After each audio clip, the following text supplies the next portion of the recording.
Claude Haller, Sandrine Haller, bonjour. Bonjour. Nous sommes ici dans un endroit mythique, sur la Nationale 7 à Saint-Andiol. Pouvez-vous nous dire exactement qu'est-ce que ce lieu? Alors ce lieu, c'est un atelier de restauration.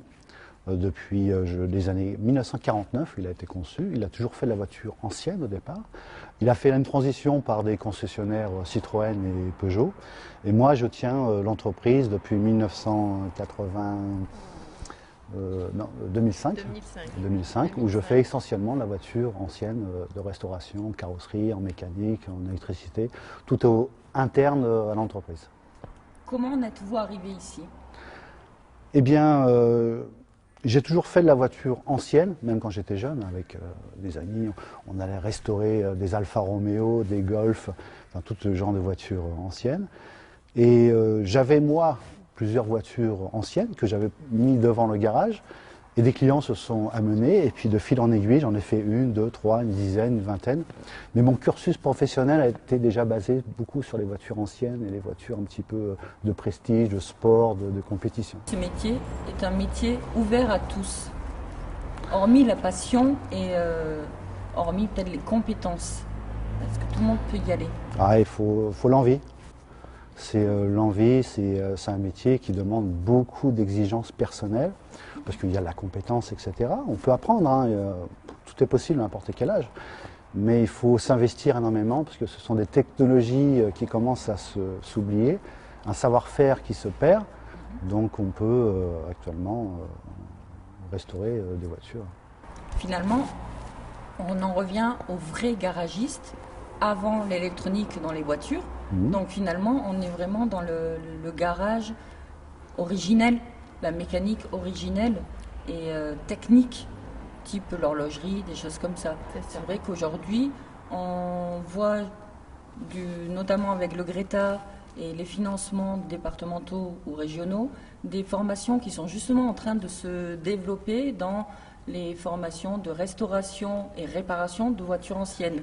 Est-ce que pour vous, c'est bénéfique et est-ce que ça donne une autre photographie, justement, de ce métier? Ah, c'est essentiel, parce que la formation actuelle du CAP de maintenance automobile ne correspond pas du tout aux voitures anciennes. Donc s'il y a une formation vraiment dédiée aux voitures anciennes pour faire en sorte que des jeunes puissent intégrer le métier, c'est une bonne chose. Quelles sont les qualités pour faire ce métier personnel? Les qualités humaines, ça peut personnelles. répondre Sandrine. Je pense qu'il faut beaucoup d'investissement. C'est plus qu'une passion, c'est un sacerdoce presque. C'est une motivation de tous les jours. On n'a pas droit à relâcher à un seul moment. On voit des jeunes, même des moins jeunes, passer, nous dire qu'ils sont motivés, qu'ils aimeraient bien faire soit des stages, soit se reconvertir là-dedans. C'est des passionnés du dimanche, ils font ça dans leur garage. Et la plupart du temps, ils confondent le fait de réparer ou restaurer leur propre véhicule personnel dans leur garage et le métier proprement dit. Ils n'ont pas conscience du vrai investissement qu'on doit avoir pour en faire son métier. Ce qui est intéressant à voir, c'est que vous avez quand même plusieurs voitures différentes. Et est-ce que ça vous arrive d'avoir des voitures que vous ne connaissez pas et que vous êtes obligé d'aller faire des recherches et comment ça se passe? Alors, j'ai un bon exemple, c'est la Power Cabriolet qui est derrière moi, qu'on a refait entièrement. Alors, c'était un projet qui a été fait par le propriétaire il y a des années, qui a été un petit peu mis à l'abandon, et le véhicule avait été entièrement démonté. Alors, démonté pas dans les règles de l'art, c'est-à-dire pas de, comment dirais-je, de carton avec les vis et les écrous bien positionnés.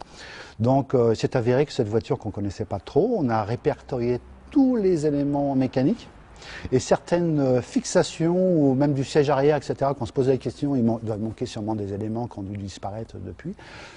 Et ben, on les a refabriqués, on a essayé de trouver la documentation nécessaire parce que c'est une Power Cabriolet, il y a eu très peu d'exemplaires de produits, donc c'est assez rare.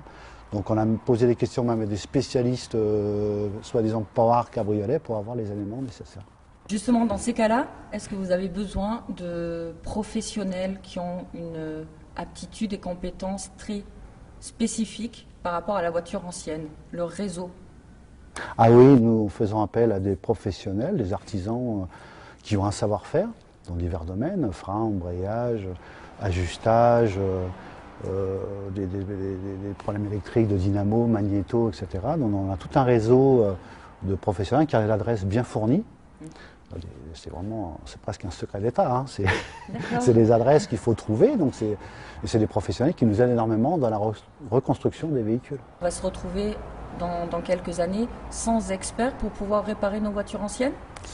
Ça risque d'être de plus en plus dur. Le savoir-faire se perd, donc il faut absolument une école, une formation des jeunes pour transmettre le savoir-faire avant qu'il soit perdu. Donc, réparer, restaurer des voitures anciennes, on est dans un métier d'avenir, vraiment? Ah oui, bien sûr. Ah oui, la demande est très très forte, hein. Nous, on a un carnet de demandes qui explose. On a du mal à satisfaire tout le monde. On essaye de faire le maximum, mais le métier est en plein boom. Parce qu'aujourd'hui, en France, on estime à combien de spécialistes comme vous? C'est une bonne question. C'est une bonne question. Il y a quelques-uns quand même, on n'est pas tout seul, heureusement, parce que sinon on ne pourra pas satisfaire toute la demande. J'espère qu'il y a du monde. Monsieur et Madame Haller, je vous remercie. C'est moi qui vous pour remercie. votre accueil. Merci Et à on vous. se voit à Avignon Motor Festival. Avec plaisir. Merci à à très vous. bientôt. Au revoir. Au revoir. Au revoir.